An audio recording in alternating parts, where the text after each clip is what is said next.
Exceptional end-of-life care and extraordinary experiences were at the heart of Hospice Buffalo's mission in 1978 and remain our passion today.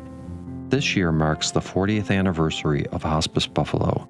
Let's look back on what we've achieved together, the organization's early days, its formative years, and where it stands today as a nationally recognized healthcare leader. Hospice Buffalo's roots track back to the 1960s when Dr. Donald and Charlotte Shedd were motivated by Dr. Cicely Saunders, the founder of the modern hospice movement. The Shedds were inspired by Dr. Saunders' dedication to revolutionizing care for the dying while honoring human dignity, and so they began laying the foundation for Hospice Buffalo. Her goal was clear: to address the care of those needlessly suffering at the end of life.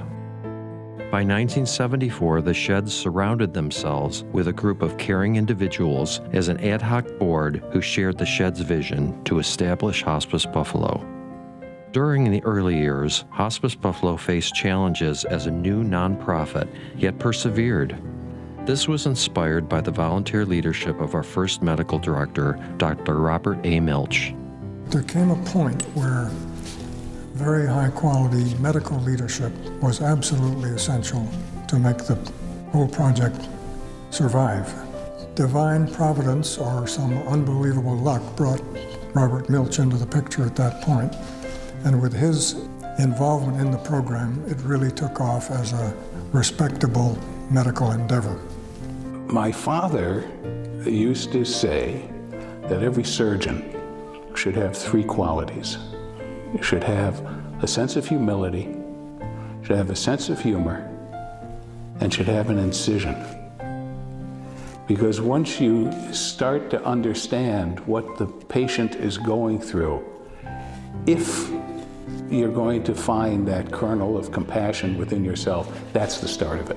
Innovations continued with the introduction of the first freestanding hospice inpatient unit and the opening of a dedicated palliative care wing at Buffalo General Hospital. The 1990s saw Hospice Buffalo transition from an early grassroots movement to a recognized and respected leader.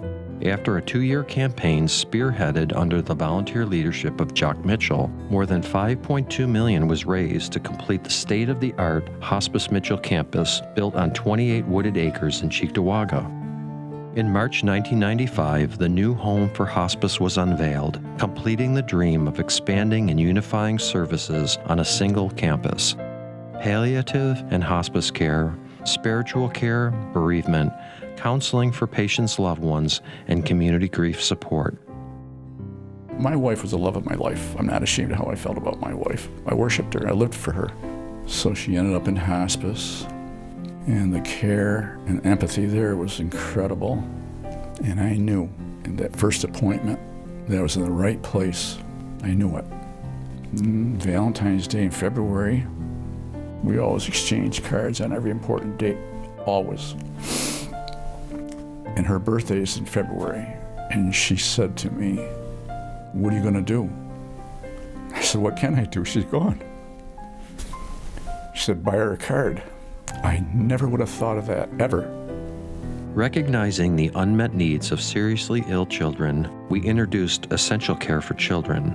Essential Care offers home-based palliative care that manages symptoms and helps coordinate medical services, as well as providing psychosocial and spiritual support to improve the quality of life of these children and their families. I got a call from our wonderful pediatrician, and she said, "I really would like to get you in touch with Essential Care." And I said, "Okay." She said, "It's not that I think you need it right now, I just want somebody in your corner." And I said, "Anything that is going to help me, my family, Addison." I mean, one word that comes to mind is support, but also loving. Yeah, so if I could use 2 words, it's like loving support. Hospice Buffalo has played a lead role in bringing palliative care to our community with our Home Connections program, improving the quality of life for those suffering with severe illness but who are not yet ready for hospice. Most people have the wrong attitude as far as thinking of this as end of life, when in reality it's not.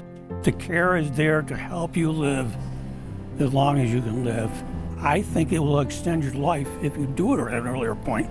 The introduction of art, massage, and music therapies has brought great comfort to these patients as well as their families.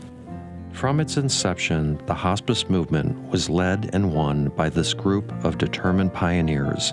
Their legacy of commitment, volunteering, and advocacy are the backbone of Hospice Buffalo today.